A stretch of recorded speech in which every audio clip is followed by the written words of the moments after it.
The history of this initiative, really quick, I just wanted to let you know that I'd worked on the language. I know there's some controversy that's come up about the initiative itself and whether or not it's a good idea that it doesn't have regulations and taxes and all that kind of stuff in it. And I want to just cover this point because going forward, we're not planning on changing anything about the initiative. We're planning on keeping it the same. We've gotten a lot of pressure from reform groups and drug policy groups to put regulations or to put taxes into the initiative to try and make it, more palatable, or to try and, soften it, or to try and comply with somebody's idea of polling. This, I'm convinced, is a bad idea. I think it's hung them up in California, and I just don't want to go down that road. And I want to just take a minute and explain what I did with the initiative and why I did it. And you may remember, none of us will remember, but in 1923 in New York, we had prohibition in this country for quite a while. And we had a complete repeal of prohibition in New York in 1923. They left prohibition 10 years early. Alcohol prohibition. And they did it by simply repealing all the penalties. That's how they did it. They just said, okay, we're going to repeal all the federal law we can't control, and we can't either. But we can control state law because of our initiative process. So what we've done with this initiative is the same thing New York did when they repealed prohibition. They simply took all the penalties that have been codified in New York's law and removed them. They just removed them wholesale. All the penalties were removed.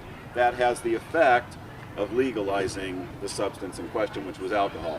That's all we're doing with this initiative. This initiative is very, very simple.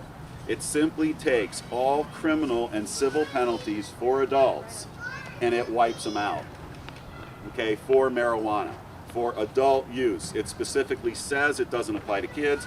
It specifically says that it doesn't affect public safety issues. It doesn't change drunk driving. It doesn't change marijuana with kids. It doesn't change any of that, but it wipes out civil penalties and criminal penalties for adult use. That's all it does. It simply removes all the penalties. That removal forces the legislature, for a period of 2 years after we pass it, they can't recriminalize it. They can't go in on the same way and criminalize it. They can go in and regulate it. They can go in and say we're going to tax it. They can go in and do other things to put a system together that makes sense. But they can't recriminalize it for 2 years. So this takes all of the criminal laws, civil laws away. The reason why there is nothing in the initiative that proposes a tax or proposes a regulation scheme is because of an issue called federal preemption. And federal preemption doctrine basically says anytime you have a law that violates federal law, the federal government can come in and wipe out your law. If we were, in our initiative, to put regulations or controls or taxes on marijuana, we would be requiring a state actor, a state tax collector, a state bureaucrat of some kind. We would be requiring somebody in the state government to violate federal law because they would be collecting the tax or they would be regulating the product, i.e. marijuana, which is illegal under federal law. You can't do that under federal preemption doctrine. The fact that it's being done in places like Colorado and then New Mexico and New Jersey and not for real, and even in California in limited ways, the fact that it's being done does not mean that that behavior is not preemptible. It is. That is the kind of policy change that will not hold up if you get a change in administrations. If a Republican administration comes in and decides they want to wipe out all of the shops in Colorado, all of the shops in California, all of the dispensaries in New Mexico, all of the dispensaries in New Jersey, all of the dispensaries in Rhode Island, all the dispensaries in Maine, anywhere you've got the state law requiring state actors to violate federal law, they can do it. Believe me, I'm a lawyer, I'm a constitutional lawyer, they can do it. It is not an open question. It is not a debatable question. They can do it, period. That is why our reform is the kind of reform that they did in New York in 1923. It has already withstood constitutional attack. It has already withstood efforts at preemption. It's already been tested, tried and true. I'm not that smart. I stole somebody else's idea from 1923 and I'm making it work for us. How American of you. Absolutely right. Are you going to have questions and answers? I am. And this is why I designed it the way I designed it. I thought about this for a year before I could make it work, and I thought about how can we do this in a way that it cannot be messed around with.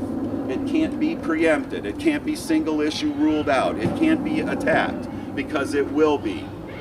And I just wanted to make it simple, elegant, clean. Gone. All the penalties, prohibition, gone. One fell swoop. And that is what you are fighting for. And that is what you are doing. That is why we are scaring the hell out of them. Because they know this is real reform.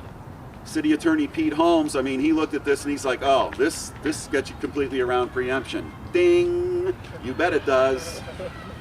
That's what we're fighting for.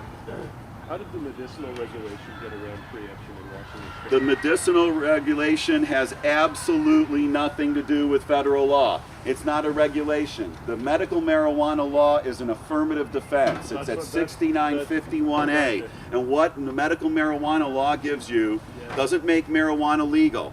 It doesn't make marijuana legal for patients. It doesn't make marijuana legal to grow. What it does is it gives you an excuse under the law. When you get charged with a crime involving marijuana under the terms of the statute, a crime involving marijuana, you can raise the affirmative defense to say, no, wait a minute, I did it. I broke the law, I grew the marijuana, I possessed the marijuana, I was smoking it, I was eating it, man, I was bathing in it. Anyway, but I have a doctor that says I can do that, but I have a law that says that I can do this and I complied with that law. Now give me my defense and let me go home. It still means you're at risk of a felony conviction if the jury doesn't like you. Or if, you know, you're in a county that voted against medical marijuana and they don't like you. Or